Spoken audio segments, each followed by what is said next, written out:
Ser copero del rey no era solamente servir una mesa o servir el vino, debía probarlo por el miedo que le ocasionaba a un rey o a alguien que tenía un cargo tan importante, por el miedo y la desconfianza a lo que puedan agredir, a que lo puedan matar, y el miedo al envenenamiento.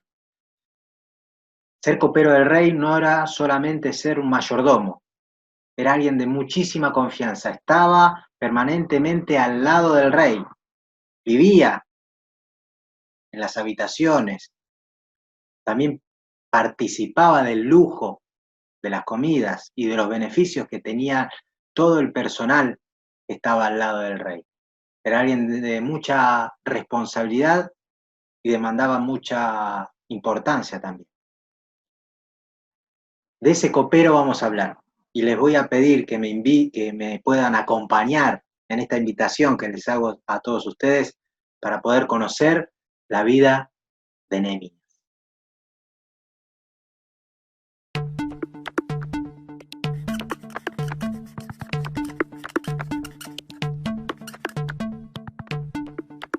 Después de vivir en el exilio en países extranjeros por muchos años, se les permitió a los israelitas regresar a su tierra natal.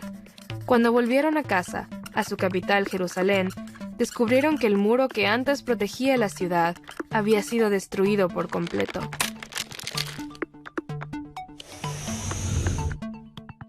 Había un hombre israelita llamado Nehemías, que vivía en Persia y era sirviente del rey. Un día, recibió un informe de su hermano diciéndole que muchos israelitas habían regresado a Jerusalén, pero el muro estaba en ruinas. Nehemías comenzó a llorar, orando que Dios perdonara a los israelitas por el modo en que se habían alejado del Señor y para que Dios los ayudara a reconstruir la ciudad. Nehemías entonces le pidió permiso al rey de Persia para regresar a Jerusalén a fin de ayudar a los israelitas a comenzar a reconstruir el muro.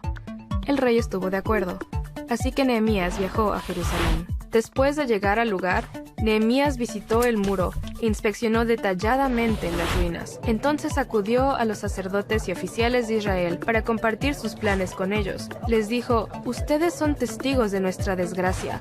Jerusalén está en ruinas y sus puertas han sido consumidas por el fuego. Vamos, anímense, reconstruyamos la muralla de Jerusalén para que ya nadie se burle de nosotros». Los oficiales respondieron: «Manos a la obra». Entonces, todo el pueblo que vivía en Jerusalén se reunió para comenzar a trabajar. Israelitas de todos los trasfondos y esferas de la vida se unieron en el esfuerzo. Los sacerdotes trabajaban al lado de los guerreros, y los guerreros trabajaban al lado de los mercaderes, orfebres, perfumistas y personas de todos los demás gremios.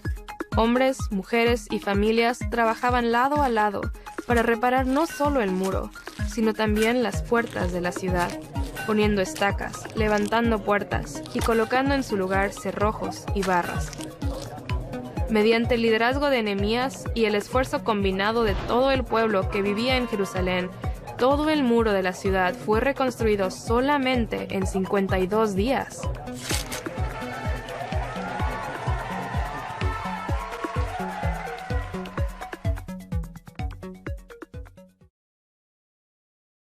Muy bien, le voy a pedir que me acompañen en este estudio de Nehemías y vamos a comenzar, ¿sí? Vamos a hacer un pantallazo y les voy a pedir que mientras vamos viendo las diapositivas, podemos ir tomando nota también. Esto estará acompañado también con todo lo que van a ver. Yo se lo voy a compartir para que también puedan mirarlo de manera paralela. Pero principalmente para que podamos retener algunos puntos que son importantes o por lo menos considero que nos van a servir muchísimo para este estudio, ¿sí? Cuando entendemos o estamos hablando de Nehemías, hay algunos puntos a considerar y principalmente una de esas características que les mencionaba al principio como copero del rey, como un mayordomo responsable que tenía un cargo muy importante al lado del rey persa en ese entonces, el más poderoso en ese imperio que dominaba el Medio Oriente, nos tiene que venir tal vez a memoria de manera rápida, que es que hablamos de Nehemías en la reconstrucción de los muros, ¿sí?, de Jerusalén, una Jerusalén destruida, totalmente devastada, un pueblo totalmente dispersado por el mundo. Pero no olvidemos que esto también es el cumplimiento de la desobediencia de ese pueblo, ¿sí? Y Dios permitió que pasara todo lo que ha pasado. Así que en ese restablecimiento de esos muros, la vida de ese pueblo se levanta acompañado a cada uno de esos ladrillos levantados en esa ciudad, levantando su moral, y también eh, la reconstrucción de la ley mosaica que ellos habían dejado de lado. Vamos a ver una breve introducción, cómo Dios cumple sus promesas en medio de cumplimiento de la profecía. Daniel, un profeta de Dios que habla, y siendo contemporáneos tanto de Esdras, que vamos a ver un poco, hablar de él y mencionarlo junto a Nehemías, la profecía que Dios le da, hablando de todo lo que iba a suceder con respecto a los muros, con respecto también a la venida del Señor Jesucristo. Una línea de tiempo que nos va a ayudar también a meternos de qué tiempo estamos hablando, qué fue lo que sucedió para poder interpretar y conocer lo que ha sucedido. Y las características que tiene Nehemías, no solo en su carácter, cómo ha enfrentado la situación, que nos sirve de enseñanza, ¿no? Es de haber conocido o haberse enterado de semejante noticia en el estado de la ciudad, cómo había quedado, cómo se aflige y cómo de parte de Dios entiende que tenía ese llamado de poder hacer la reconstrucción. Enseñanza de todo esto, por supuesto. El Señor no nos deja solo con todo esto y espero poder en este primer capítulo ser de ayuda con lo que nos enseña en cada uno de esos versículos y capítulos que vamos a ir viendo. Como decía, la reconstrucción del muro de Jerusalén es una de las características que vamos a ver con respecto a esta vida de Nehemías. Y les comparto este capítulo y versículo de Nehemías que dice: les dije pues, vosotros veis el mal en que estamos, que Jerusalén está desierta y sus puertas consumidas por el fuego. Venid y edifiquemos el muro de Jerusalén y no estemos más en oprobio. No pasemos más vergüenza. Serán las palabras que Nehemías le dice una vez que se encuentra con las autoridades en Jerusalén, para animarlos y para levantar y edificar esos muros. Bien, un poco lo que nos dice la historia y muchos escritos que hay. En principio, Nehemías escribe en primera persona, o por lo menos lo que se entiende, o algunos historiadores, estudiosos de la palabra un poco más en detalle, se aferran de esto que Nehemías es el autor de muchos escritos, tanto en el capítulo 1 al 12, inclusive el 13, pero no se descarta que Esdras también es el autor de varios capítulos en todo esto. ¿Será importante o no saberlo? En principio, lo que podemos destacar es que ambos son contemporáneos, es decir, uno al lado del otro fueron los que fueron partícipes también, tanto del libro de Esdras y de Nehemías.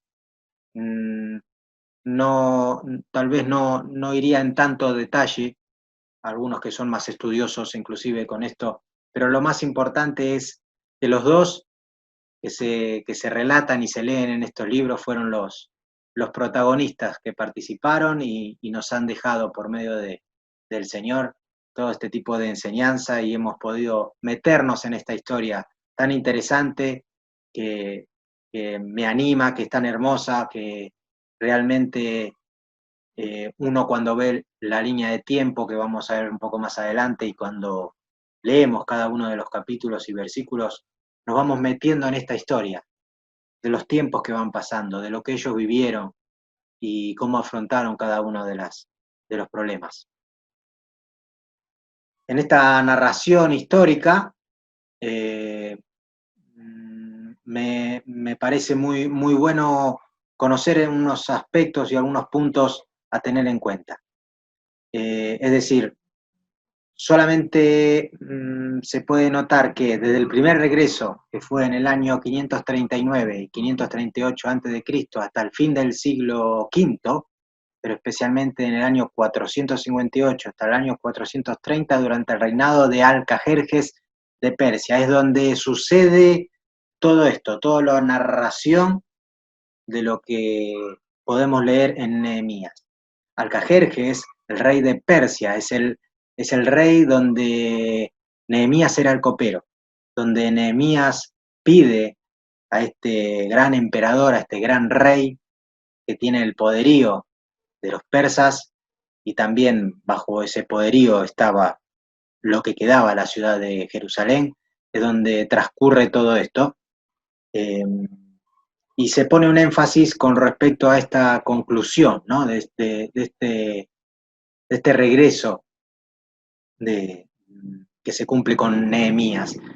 Tenemos que saber que Esdras ya había hecho una inclusión con respecto a la reconstrucción del templo, pero el que levanta las murallas, el que Dios le demanda levantar las murallas como para poder ir terminando la obra, por así decirlo, es un aspecto más político, mucho más fuerte, donde también con Esdras hablan de esa crisis que pasaba con respecto a los matrimonios, donde el pueblo había dejado de lado la ley mosaica, donde había dejado de lado y había permitido el ingreso de poder casarse con mujeres que no eran judías. Entonces hay una renovación, hay una reforma del pacto, hay una promesa que el pueblo hace ante Dios por medio de la lectura de la ley, por medio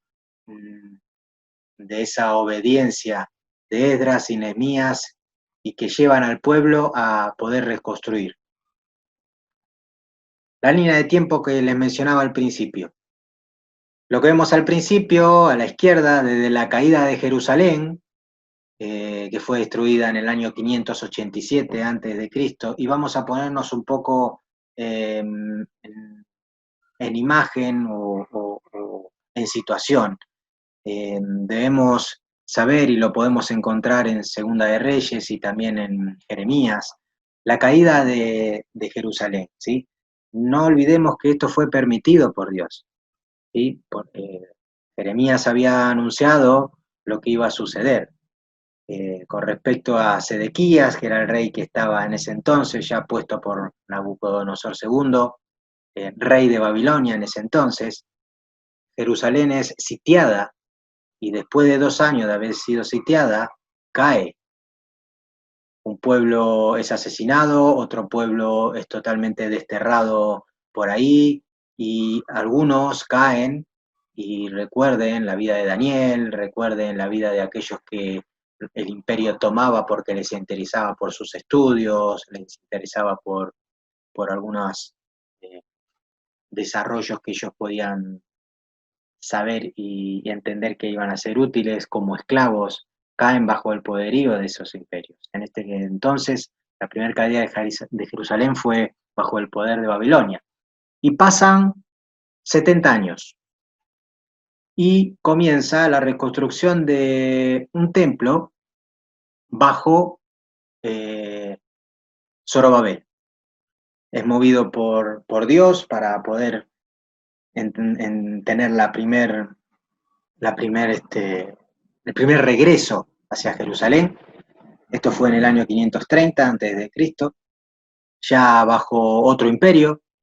Los babilónicos habían caído bajo el imperio de los persas, y Ciro permite desde ahí en adelante las visitas y los retornos de esos hombres de Dios que mueven al pueblo para poder levantar Jerusalén.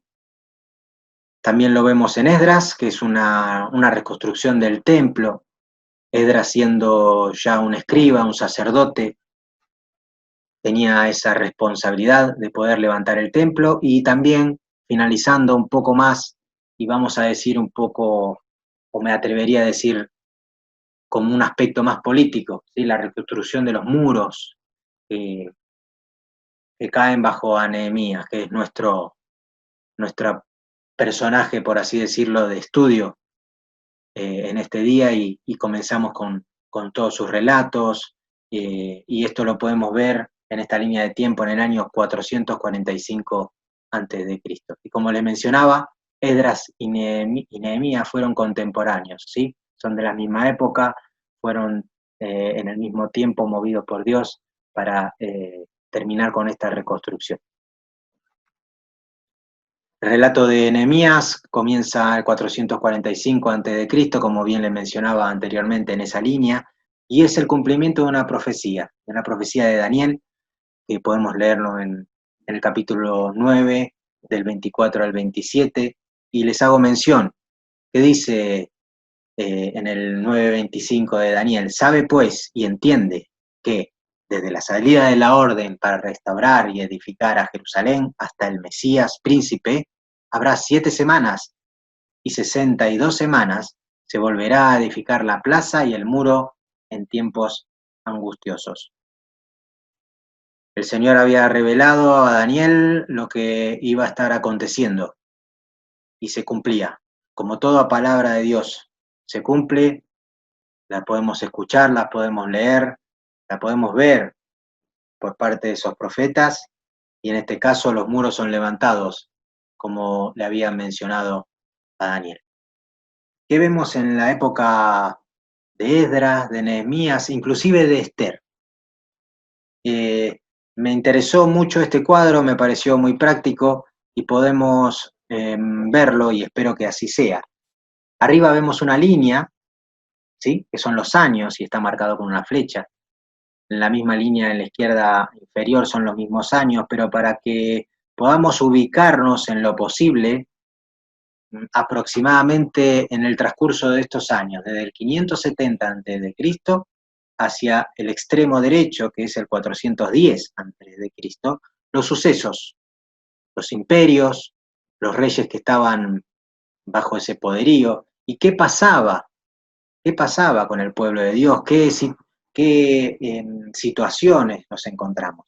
Vemos que con rojo, y por eso me pareció bien y mucho más práctico resaltarlo con respecto a los retornos, ¿sí? Hay 3 retornos. El primero, como le decía, cuando Zorobabel, en la reedificación del templo, es el primer retorno. Sería aproximadamente en el 536 a.C. ¿Y qué situaciones estaba? ¿Qué es lo que pasaba históricamente? Ciro, rey de Persa, fue el que da la libertad para poder, en principio, conceder ese retorno, ¿sí? Lo podemos ver en el libro de Esdras, cuando Esdras levanta el templo en el segundo retorno, y quien estaba bajo el poder de los persas era Artajerjes I, ¿sí? También contemporáneo de Daniel, también una época donde Daniel habla y menciona todas estas profecías. Y el tercer retorno es el de Nehemías, cuando vuelve a Jerusalén y reedifica los muros. Muy interesante, como habíamos escuchado un poco al principio, en 52 días aproximadamente, entre 50 y 52 días. Tengamos en cuenta esto, un esfuerzo maratónico, enorme. Mucho más adelante yo he leído el Imperio Otomano, y estamos hablando que es un imperio que ya es del 1500 después de Cristo, es mucho más contemporáneo, tal vez, por así decirlo, a nosotros. El Imperio Otomano, cuando toma posesión de Jerusalén y lo reconstruye, le demandó 3 años. La tecnología si bien no era tan avanzada en el 1500, tampoco era tan primitiva como lo que podía llegar a ser en principio en ese entonces. Estamos hablando antes de Cristo unos 440 años, y en 52 días levantaron todos los muros. Les voy a dejar este cuadro, no voy a entrar muchísimo más en detalle, me gustaría que ustedes también, cuando yo se los comparta, lo puedan ver y hacer esa comparación y entender y meternos un poquito más en esta historia. Pero les mencionaba con respecto a los días y lo que demandaba ese esfuerzo de levantar esos muros. Yo me hacía una pregunta: ¿cuánto miden las murallas de Jerusalén? Eh, no encontré tanta información, pero sí me pareció bueno por lo menos aportar un mapa donde nos dice las murallas de Nehemías, que están marcadas con estos puntos verdes, ¿sí? Lo que significaba, la ciudad de David, y también lo que era la muralla de Salomón, el hijo de David, cuando levantó el templo, el primer templo, que ni siquiera se comparaba a lo que pudieron llegar a ver con la reconstrucción de Zorobabel y Esdras, pero en principio tener un poco la noción de las dimensiones, ¿sí? No sé si será realmente la distancia o los kilómetros que podrían llegar a ser. 4 kilómetros con 18 metros es lo que medía este muro. Sea mucho, sea poco, 4 kilómetros, cualquiera que pueda llegar a tener una noción de la distancia y lo que puede llegar a demandar en metros, es muchísimo. Y poder llegar a hacer esto en 50 días se necesita de mucha organización, de un buen trabajo y de una dedicación enorme. Realmente algo que ha llamado muchísimo la atención. No puede pasar o pasar desapercibido en principio, ¿sí? 12 metros de altura, y el espesor era de 2,5 metros. Entendemos que una muralla demanda columnas, demanda apuntalamiento, demanda eh, un trabajo muy, muy pesado. La estructura de la lectura de todo lo que es el libro de Nehemías, podemos encontrarlo del capítulo 1, y algo que yo resalto es la cantidad de oraciones que hay con respecto a Nehemías en todos sus escritos, porque Nehemías no tomaba una decisión apresurada siempre y en cualquier situación, en cualquier tiempo, oraba y consultaba al Señor. Las oraciones de Nehemías eran constantes, y desde el principio, ya desde el capítulo 1 en adelante, cuando él se entera y entra con ese pesar, con esa angustia de enterarse de cómo estaba el pueblo de Dios y cómo estaban sus muros, cómo estaban las murallas caídas, quemados, las puertas destruidas, esa carga que él tenía, hace una oración a Dios y, y avanza y toma manos a la obra, pero siempre con esa devoción y siempre entendiendo lo que tenía que hacer primero. Siguiendo un poco con la estructura de lo que son los tiempos, ¿sí? Entendamos que desde el 1 hasta el 12, es decir, del capítulo 1 hasta el capítulo 12, cuando leemos Nehemías, pasó no un tiempo muy, muy prolongado, solamente fue algo bastante corto. Dice, capítulo 1 de 12 incluía alrededor de un año 445 antes de Cristo, es decir, un año solo hay del capítulo 1 al 12, es decir, un montón de situaciones pasaron en el medio, pero después más de 20 años del 12 al 13. Entendamos que Nehemías tiene 13 capítulos, en el último capítulo se puede extender, según historiadores y más estudiosos en el tema, 20 años. Esto nos pone un poco a considerar, como bien le menciona en el título, es para que tengamos en cuenta los sucesos, todo lo que pasó prácticamente en la lectura. Un año fue muy movilizado y y se desarrolla con muchos detalles, desde el principio, desde el 1 hasta el 12. Nehemías fue gobernador en esos periodos de Jerusalén, y entendamos que el imperio que gobernaba era el imperio de los persas. Entonces, eh, como hombre de confianza de Artajerjes II, Nehemías tiene ese cargo. Y bueno, la potestad que le demandaba tener semejante responsabilidad ante el pueblo de Dios, pero también hacia las autoridades que en ese entonces eran las que tenían el poderío, por así decirlo.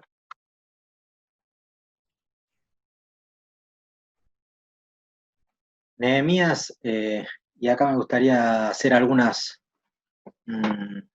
puntos para considerar, para tener en cuenta y presente ante quién estamos cuando leemos la vida de Nehemías, ¿sí? Nehemías se enfrentó a muchísimas dificultades, pero permanentemente él alentaba al pueblo a ponerse a trabajar. Eh, es decir, mientras iban construyendo el muro, había oposición, inclusive personas allegadas, muy allegadas, desalentaban todo el trabajo que estaban haciendo. Nehemías, frente a esa situación, tenía muy bien claro quién lo había mandado ahí y cómo debía afrontarlas. Y al mismo tiempo, alentar al pueblo para que no cayera y no bajara los brazos en esa construcción.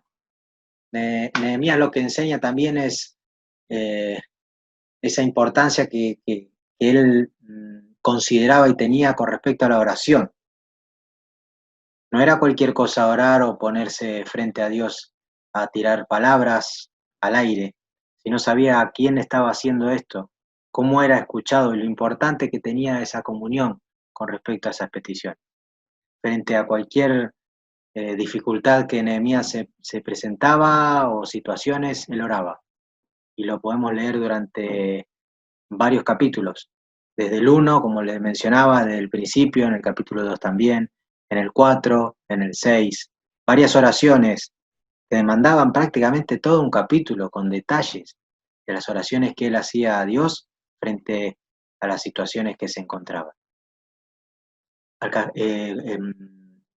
Nehemías era el copero de Artajerjes, del rey Artajerjes, como le mencionaba al principio, y él disfrutaba de una vida con placeres, una vida lujosa, con todos los placeres que también tenía el rey, no porque él disfrutaba de todo eso, sino porque no olvidemos que esa vida que él tenía era de comodidad, pero no era un impedimento para tomar decisiones, porque él se entristeció cuando se entera la noticia de lo que le pasaba.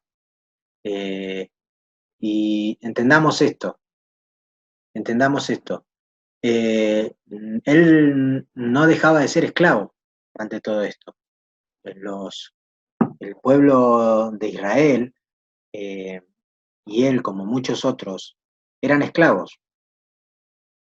El poderío que tenía en ese entonces el rey de Persa y los persas en todo como imperio, como guerreros que tenían ese poderío de poder invadir, de poder tomar posesión de sus riquezas, de lugares, de terrenos, de tierras.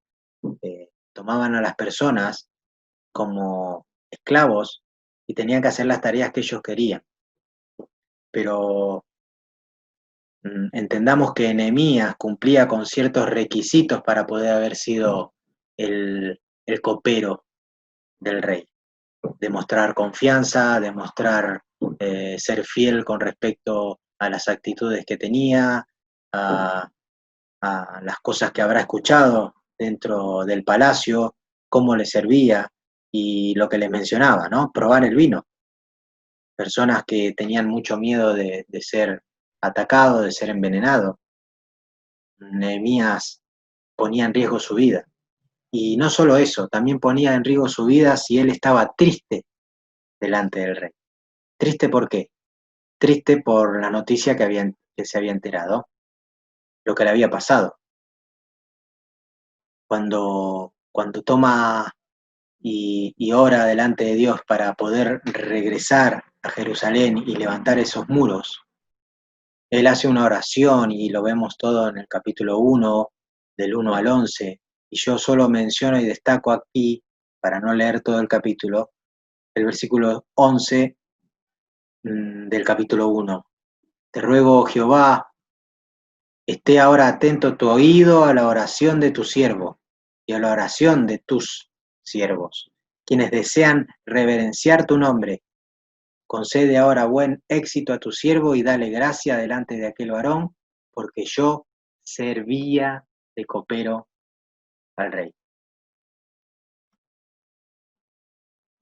Este copero del rey no solamente tenía la función de probar el vino, sino que al enterarse de lo que había pasado con ese muro destruido, con esas puertas quemadas, esa tristeza que le ocasionó, sucede que delante del rey pone en peligro también su vida, como les mencionaba. No podía nadie ni siquiera tener semejante atrevimiento de estar triste delante del rey. Y lo podemos leer en Nehemías 2, del 1 al 3. Sucedió en el mes de Nisán, en el año 20 del rey Artajerjes, estando ya el vino delante de él, tomé el vino y serví al rey. Y como yo no había estado antes triste en su presencia, me dijo el rey, ¿por qué estás triste? ¿Por qué está triste tu rostro? Pues no estás enfermo. No es esto sino quebranto de corazón. Entonces temí en gran manera. Y dije al rey, para siempre viva el rey. ¿Cómo no estará triste mi rostro cuando la ciudad, casa de los sepulcros de mis padres, está desierta y sus puertas consumidas por el fuego? No podía ocultar Nehemías lo que pasaba al enterarse de la noticia de Jerusalén, de la noticia del estado de su pueblo. El rey se da cuenta, pero, pero Alcajerjes responde concediéndole y dándole permisos y dándoles autoridades para poder avanzar y volver a Jerusalén. Pero destaco algo de este hombre de oración, de un hombre apasionado por su pueblo y por lo que le sucedía. Y entiendo que era un hombre allegado a Dios y cómo fue movilizado. Algo que destaco y marco aquí, que podemos leer en Nehemías 1, del 1 al 4, que dice en el versículo 4, cuando oí estas palabras me senté y lloré e hice duelo por algunos días y ayuné y oré delante del Dios de los cielos. Tal vez, como siempre vemos, de manera muy rápida, no fueron varios los que ayunaron, no fueron varios los que oraron con él. Entiendo que había aflicción tal vez en algunos, cierta preocupación, pero ninguno puede leerse o puede verse que hay esa aflicción y tal vez esa angustia de manera tan aguda y tan grave como la llevó Nehemías cuando se enteró de lo que había pasado en Jerusalén. Ese pesar que él entiende y cae delante, que se ve reflejado en el rostro, que, que se ve delante del rey, como esa aflicción no podía ocultarla. Ayuna durante algunos días, él ora delante de Dios. Podemos leer ese ruego y que después el Señor le concede para pedir los permisos para poder avanzar. ¿De quién vemos también esto? De la mejor expresión del Dios viviente en esta tierra, que es Jesucristo, como sumo sacerdote, en Juan 17, que también ora de manera ferviente por su pueblo. Nehemías, tal vez en la Biblia es ese reflejo de aquellos hijos de Dios que entienden lo que sucede, esa angustia, esa carga que pasa, que no está pasando de manera desapercibida, de ese pesar que cae y que Dios quiere y comparte con sus hijos, esa cruz que debemos llevar, que debemos afligirnos, pero no para estar entristecidos permanentemente, sino por entender lo que es esa carga, esa angustia, esa, esa base tal vez que es necesaria para lo que va a venir después, para levantar esos muros. Como le decía, la oración de Nehemías, la primera oración que leemos es del Nehemías desde el capítulo 1, desde que comenzamos con este estudio, y, y aquí está para que ustedes la puedan leer, es desde el 5 al 11, y avanzando un poco más, me gustaría llegar inclusive hasta el capítulo 4, pero durante todo este trayecto, ¿qué es lo que va aconteciendo? ¿Qué es lo que va pasando?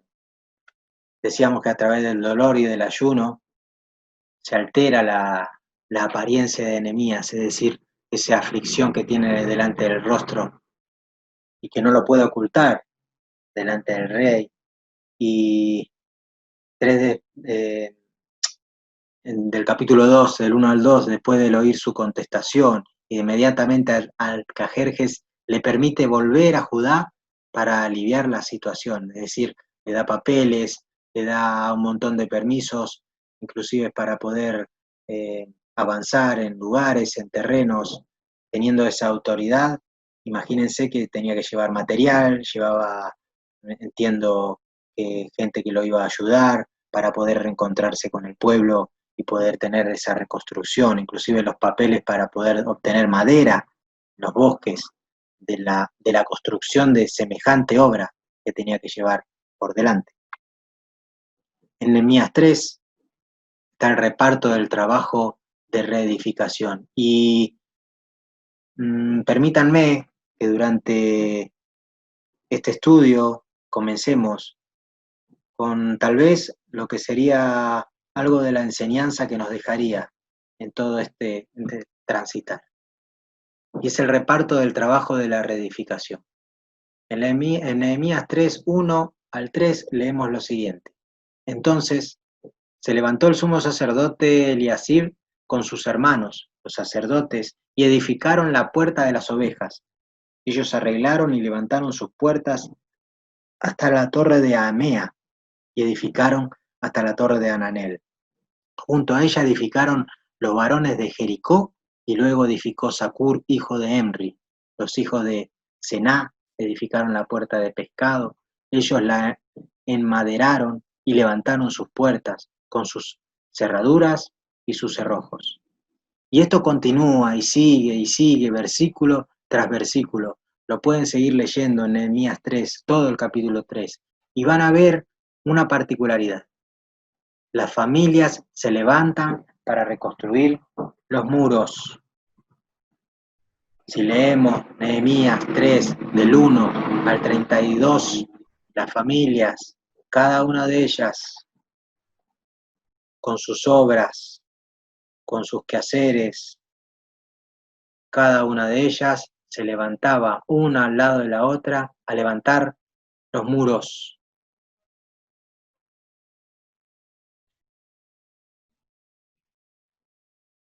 Bien, y tenemos que saber que cuando Nehemías llega e inspecciona toda la situación, cuando se encuentra con Jerusalén y la ciudad en el estado que está, eh, luego de 3 días, comienza el proyecto y divide a los trabajadores en equipos. ¿Quiénes eran esos trabajadores? Estas familias que se levantan para reconstruir los muros.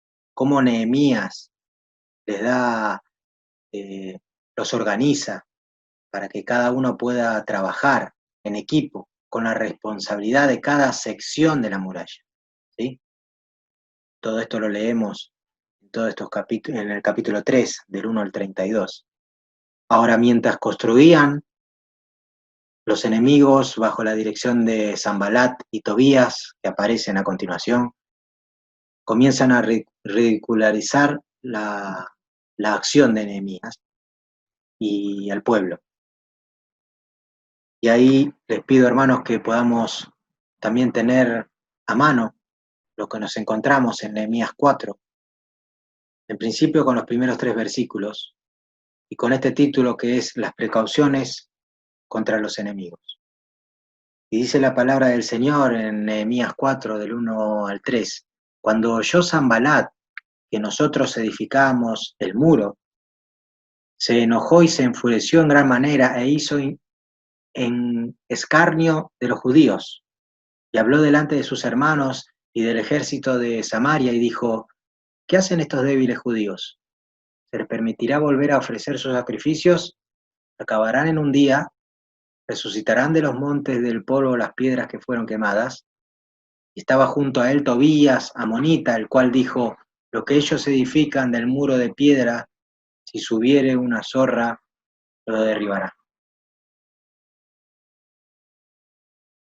Y permítame que les comparta y para que tengamos presente cuando estamos leyendo estas cosas. Podemos notar y podemos ver y leer lo que pasa cuando este pueblo estaba levantando esos muros, con lo que se encontraron y cuando vienen aquellos a hablar.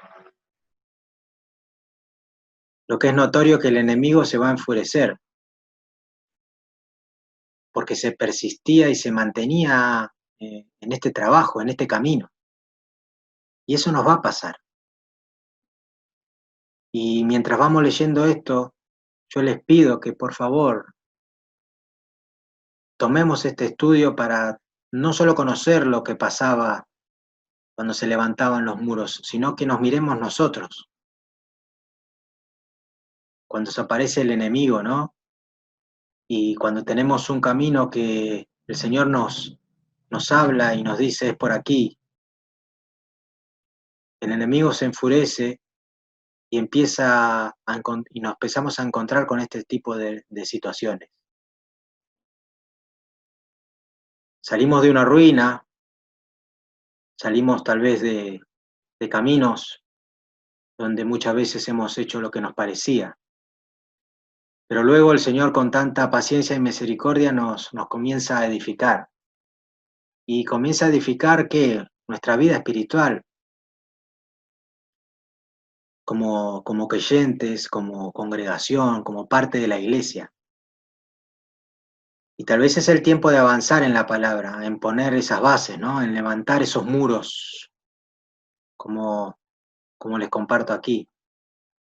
Pero tenemos que saber que el enemigo va a venir con desánimo. Y como sabemos, como fue la historia de Nehemías y como estamos leyendo, tengamos la esperanza de lo que empezó Dios, Él es el que lo va a terminar. Si seguimos leyendo en el versículo 4,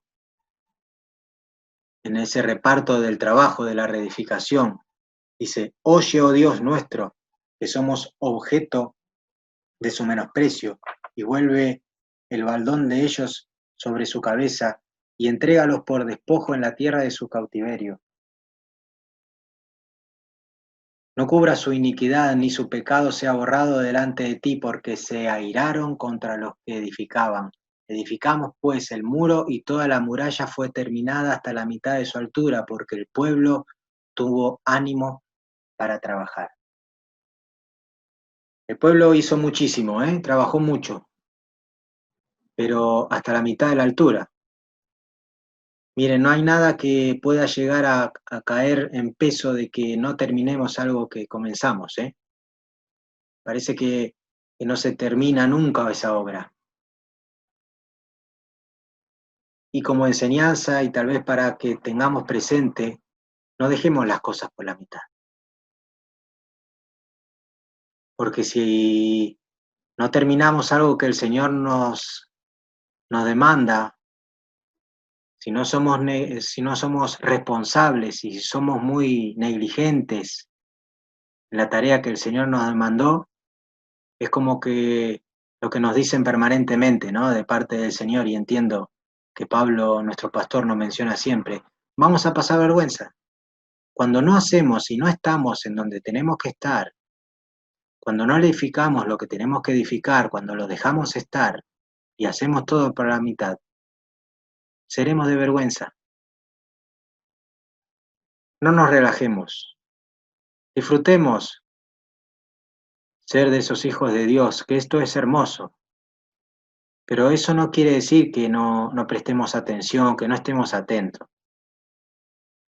Podemos ver y saber que somos parte de un pueblo que es eterno, que no es solamente parte de una historia, eterno. Y eso debemos tenerlo presente siempre. Pero mientras vamos avanzando, tengamos cuidado y tenemos que saber que a medida que vamos avanzando, que vamos edificando, será un poco más difícil. Seguimos leyendo en este capítulo 4, el versículo 7, que dice: pero aconteció que oyendo Sanbalat y Tobías y los árabes, los amonitas y los de Asbad, que los muros de Jerusalén eran reparados, porque ya los portillos comenzaban a ser cerrados, se encolorizaron mucho y conspiraron todos a una para venir a atacar a Jerusalén y hacerle daño. Cuanto más avanzamos en la palabra del Señor, se va a despertar los verdaderos enemigos.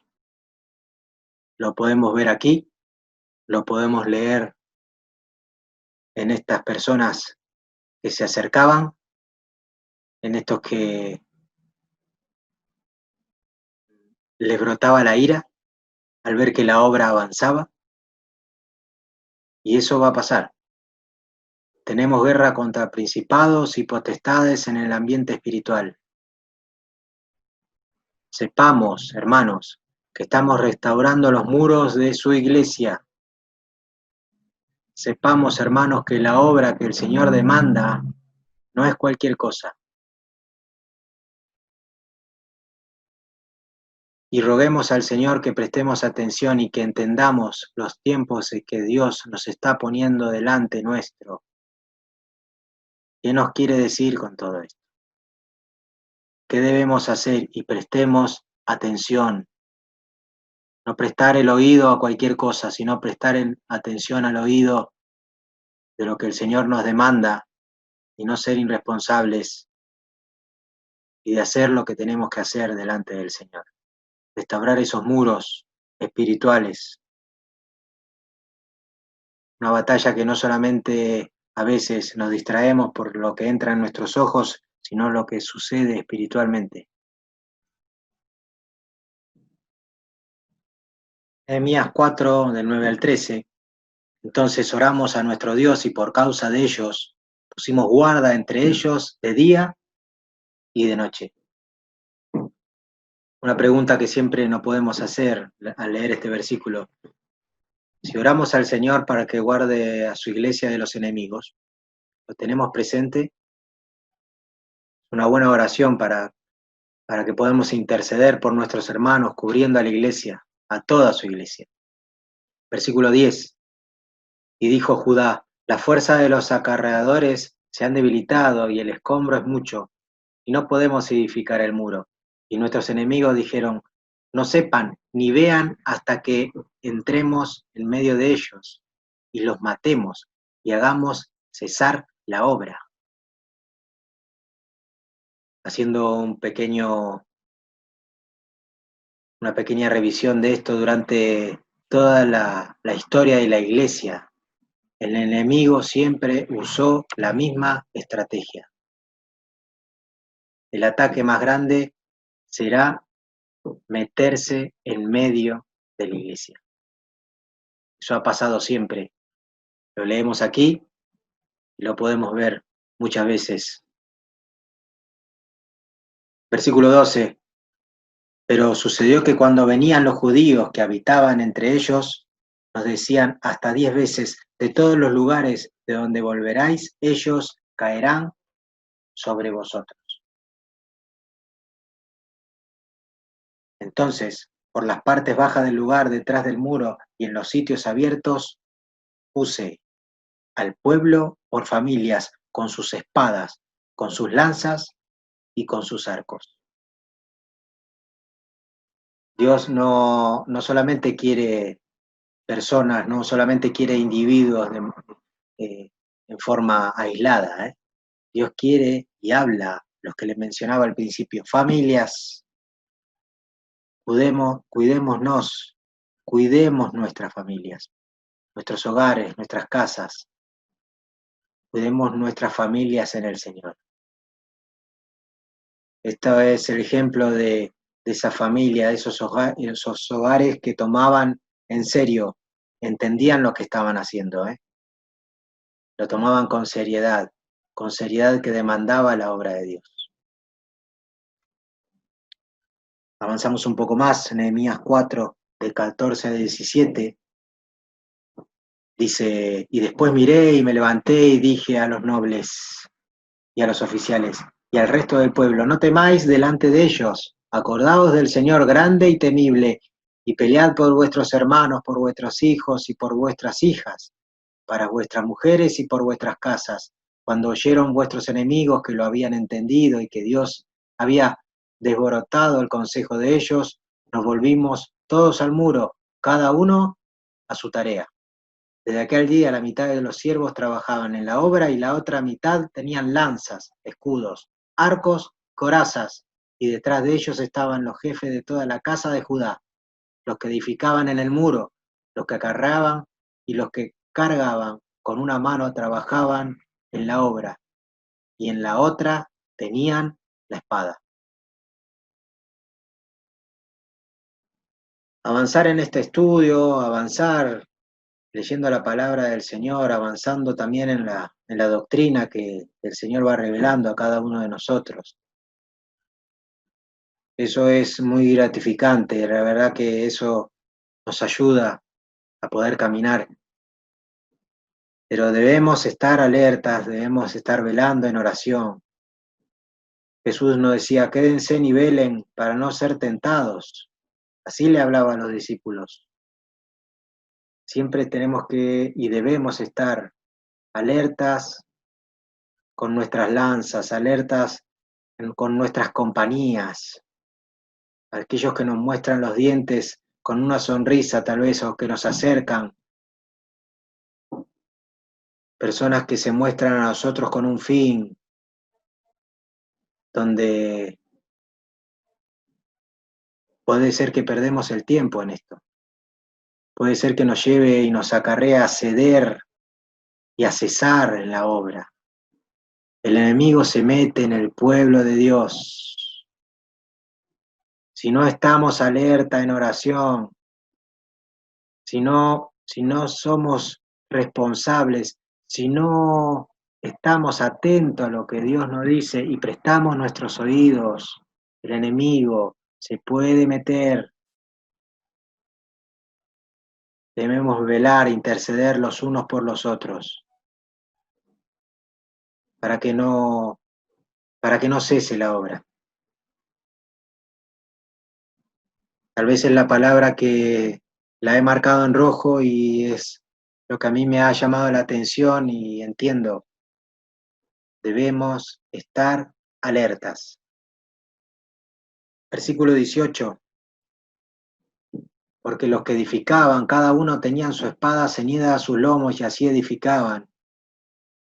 Y el que le tocaba la trompeta estaba junto a mí. Y dije a los nobles y a los oficiales y al resto del pueblo, la obra es grande y extensa, y nosotros estamos apartados en el muro, lejos uno de otros. En el lugar donde oyeres el sonido de la trompeta, reuníos allí con nosotros. Nuestro Dios peleará por nosotros. Donde nos juntemos en nuestros días de oración, en nuestros días de estudio, qué importante que es estar juntos, donde suene la trompeta, donde el Señor nos llama, el Señor pelea por cada uno de nosotros. Sepamos que donde el pueblo está reunido, y si nosotros estamos en ese lugar, posiblemente estemos debilitando las defensas. Debemos estar, Señor, es una oración que debemos hacer, que nos muestre, que estemos atentos, debemos estar a donde Él nos demanda que estemos. Podemos debilitar esos muros podemos debilitar la iglesia del Señor. Que nuestra ausencia no produzca el lastimar, que nuestra ausencia no cause heridas. Si escuchamos esa trompeta, porque está tocando el Señor, es una trompeta del Señor, no es un hombre, no es un sonido que se confunde con el resto, con el resto. Es muy claro, el Señor nos habla, nos llama, estemos atentos. Reconocer cuál es esa trompeta del Señor es importante. Reconocer cuál es ese sonido, es ser sensible a la voz de Dios. Caminando en el Espíritu, ser lleno del Espíritu Santo, es el único objetivo que Dios tiene en nosotros.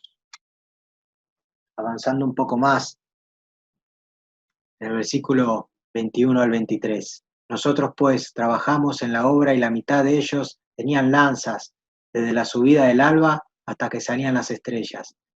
También les dije entonces al pueblo, cada uno con su criado permanezca dentro de Jerusalén y de noche sirvan de centinela y de día en la obra. Versículo 23. Y no yo, ni mis hermanos, ni mis jóvenes, ni la gente de guardia que me seguía, nos quitamos nuestros vestidos, cada uno se desnudaba solamente para bañarse. Cuánta exigencia que había, ¿no? Lo que leíamos desde el centinela, que trabajaba en la obra. No debemos descansar porque el enemigo tampoco descansa. 100% demanda esto. No es cualquier cosa trabajar para el Señor. Seamos fieles, roguemos al Señor que nos ayude, que nos dé fuerza al terminar la muralla, al meter la mano en los ladrillos, en levantar esos muros. Todo este tiempo que el pueblo vivió, todo este tiempo que el pueblo vivió, Dios los unió, y los unió como un puño. Eran un solo cuerpo, un tiempo de trabajo, de sacrificio, un tiempo de esfuerzo. Dios nos está haciendo quitar nuestros objetivos personales. Es muy posible que esto suceda, hermanos, y nos hace restaurar los muros. Es la enseñanza que nos deja en este primer acercamiento a Nehemías. Porque entiendo, Señor, que en estas oraciones que hago frente a mis hermanos, cuando tú quieres derramar tu Espíritu Santo, tú preparas el camino, Señor. Y estoy muy agradecido a poder tener esta oportunidad de compartir este estudio y que podamos mirarlo nuevamente, leerlo y poder aprender y llevarlo a la práctica. Que estemos alerta, que estemos atentos y que si queremos de ese Espíritu Santo, que estemos atentos, que Él está preparando ese camino. Gracias por compartir y por escucharme y los invito al próximo estudio.